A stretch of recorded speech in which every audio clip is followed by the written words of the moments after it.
বন্ধুরা, আমি চলে এসেছি বাঙাল বাড়ি রান্নাবান্না চ্যানেলে। তো আজকে আমি বানাবো চিংড়ি মাছ দিয়ে শাপলার তরকারি। তো শাপলার তরকারি বানাতে গেলে কি কি উপকরণ লাগে আপনারা দেখুন। এখানে আছে শাপলাটাকে কেটে লবণ মাখিয়ে ধুয়ে নিয়েছি। আর আছে সরিষার তেল। এখানে আছে চিংড়ি মাছ।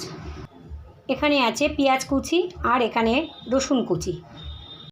এখানে আছে হলুদ গুঁড়ো, লঙ্কার গুঁড়ো আর লবণ। ফোড়নে দেওয়ার জন্য আছে শুকনো লঙ্কা আর কালো জিরে। তো দেখুন কিভাবে আমি বানাই। তো দেখুন বন্ধুরা, গ্যাসের উপরে কড়া বসিয়ে দিয়েছি। এবারে দিয়ে দেব সরিষার তেল, দিয়ে দেব শুকনো লঙ্কা আর কালো জিরে, দিয়ে দেব পেঁয়াজ কুচি, দিয়ে দেব রসুন কুচি, দিয়ে এটাকে ভালো করে আমি একটু ভেজে নেব। ভাজা হয়ে গেলে কেটে রাখা চিংড়ি মাছগুলো দিয়ে দেব। দিয়ে দেব চিংড়ি মাছ, দিয়ে একটু ভালো করে আমি ভেজে নেব। এর মধ্যে দিয়ে দেব হলুদ গুঁড়ো, লঙ্কার গুঁড়ো আর লবণ।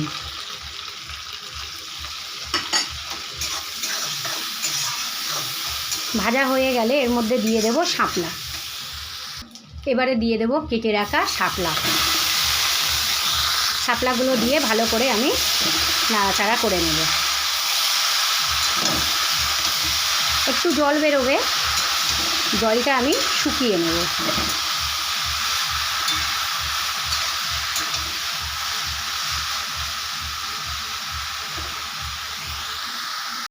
তো দেখুন বন্ধুরা, মাঝে মাঝে শাপলাটাকে একটুখানি এরকমভাবে নাড়িয়ে চাড়িয়ে দিতে হবে।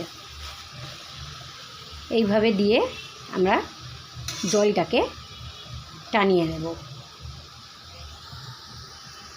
তো দেখুন বন্ধুরা, এইভাবে আমি বানিয়ে নিলাম চিংড়ি দিয়ে শাপলা তরকারি। তো এবারে আমি নামিয়ে নেব।